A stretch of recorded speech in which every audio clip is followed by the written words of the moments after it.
சற்று முன் வெளியான முக்கிய அறிவிப்பின்படி வெறும் ₹55 முதலீட்டில் மாதம் ₹3000 பென்ஷன் பெறலாம். விவசாயிகளுக்கு மத்திய அரசின் சூப்பரான திட்டம்.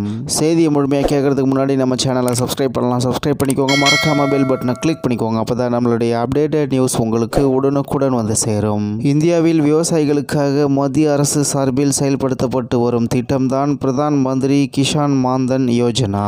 இந்த திட்டம் சிறு மற்றும் குறு விவசாயிகளுக்கு ஓய்வூதியம் மூலம் சமூக பாதுகாப்பை வழங்குவதை நோக்கமாக கொண்டுள்ளது. இந்த திட்டத்தின் கீழ் விவசாயிகளுக்கு 60 வயது நிறைவடைந்ததும் குறைந்தபட்ச நிலையான ஓய்வூதிய மாதம் ₹3000 வழங்கப்படுகிறது. இதில் 18 முதல் 40 வயது வரை உள்ளவர்கள் இணையலாம். இந்த திட்டத்தில் பயனாளி 29 வயதுடைய சராசரி நுழைவு வயதில் மாதம் ₹100 பங்களிப்பு செய்ய வேண்டும். மத்திய அரசும் ஓய்வூதிய நிதிக்கு சமமான தொகையை வழங்கும். மேலும் பதிவு செய்த விவசாயிகள் 60 வயது அடைந்ததும் குறைந்தபட்ச நிலையான ஓய்வூதியமாக மாதம் ₹3000 அவர்களுக்கு கிடைக்கும். இந்த திட்டத்தின் பலன்கள் குறைந்தபட்சம் 20 ஆண்டுகளுக்கு பிறகுதான் கிடைக்கும். மேலும் சிறு மற்றும் குறு விவசாயிகள் தங்கள் முதுமையில் குறைந்தபட்ச சேமிப்பு அல்லது வருமானம் இல்லாததால் அவர்களுக்கு வாழ்வாதார பிரச்சனை அதிகமாக உள்ளது. இதனை தவிர்ப்பதற்காக தான் மத்திய அரசு இந்த திட்டத்தை கொண்டு வந்துள்ளது.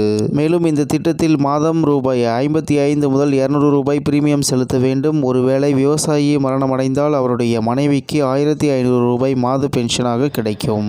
இந்நிலையில் பதிவு செய்த விவசாயிகள் 60 வயது அடைந்ததும் குறைந்தபட்ச நிலையான ஓய்வூதியமாக மாதம் ₹3000 அவர்களுக்கு கிடைக்கும். இந்த திட்டத்தின் பலன்கள் குறைந்தபட்சம் 20 ஆண்டுகளுக்கு பிறகுதான் கிடைக்கும். சிறு மற்றும் குறு விவசாயிகள் தங்கள் முதுமையில் குறைந்தபட்ச சேமிப்பு அல்லது வருமானம் இல்லாததால் அவர்களுக்கு வாழ்வாதார பிரச்சனை அதிகமாக உள்ளது. இதனை தவிர்ப்பதற்காக தான் மத்திய அரசு இந்த திட்டத்தை கொண்டு வந்துள்ளது. இந்த திட்டத்தில் மாதம் ₹55 முதல் ₹200 பிரீமியம் செலுத்த வேண்டும். ஒருவேளை விவசாயி மரணமடைந்தால் அவருடைய மனைவிக்கு ₹1500 மாத பென்ஷனாக கிடைக்கும் என்று தகவல் வெளியாகி உள்ளது என்பது குறிப்பிடத்தக்கது. இத்துடன் இன்றைய முக்கிய செய்தி நிறைவு பெறுகிறது. மேலும் இது போன்ற செய்திகளை உடனுக்குடன் தெரிந்து கொள்ள ஆர்கே நியூஸ் தமிழ்நாடு சேனல் உடன் இருந்திருங்கள். நன்றி, வணக்கம்.